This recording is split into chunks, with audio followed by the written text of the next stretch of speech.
Lawmakers are returning to Washington on Monday, but there's skepticism that Congress would be willing to take a divisive topic such as gun control, just months before the midterm elections. Politicians from states that have been devastated from school shootings were among the most vocal on the issue. Democratic Sen. Chris Murphy, whose state was devastated by the 2012 shooting in Newtown, Connecticut, that left 27 dead, blamed his Senate colleagues for inaction. In a tweet Friday, "Let's call it like it is. The horrifying inaction of Congress, slaughter after slaughter, has become a green light to would-be shooters, who pervert silence into endorsement," Murphy tweeted. And Democratic Sen. Mark Warner of Virginia said he hopes his colleagues will let their position on gun control evolve. "We have these tragedies, it feels like, once a quarter," he said to CNN's Jake Tapper on State of the Union. "There's a few days of mourning, with the exception of what happened after Parkland, where there seemed to be a moment.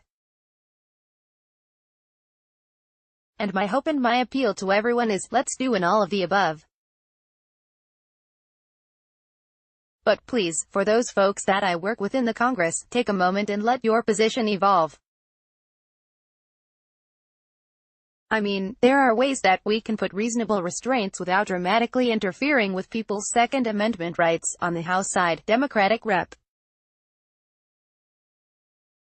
Ted Deutsch, whose district represents Parkland, Florida, where 17 people were killed at a high school in February, called for House Speaker Paul Ryan to ready universal background checks for the House floor.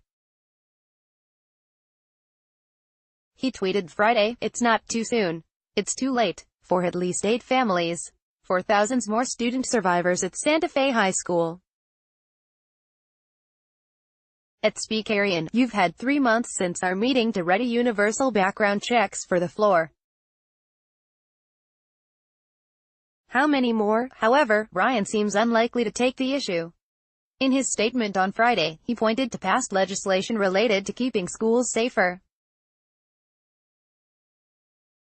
Earlier this year, lawmakers voted for a $1.3 trillion spending package that included a bill that incentivizes state and federal authorities to report more data to the country's gun background check system.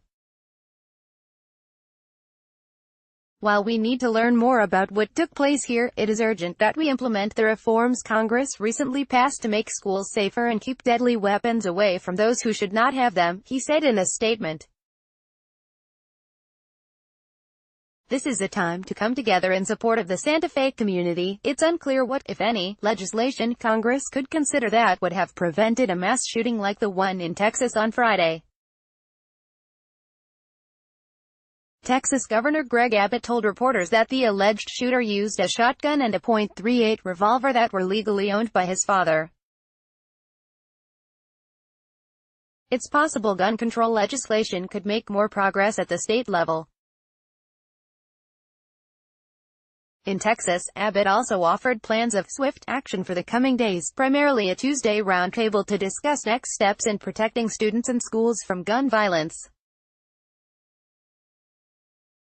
Texas LT. Gov. Dan Patrick said at a news conference there are multiple issues regarding school shootings including video games, the entertainment industry, throwing God out of school and too many exit doors in the schools. "We have a law in Texas that allows teachers to carry ...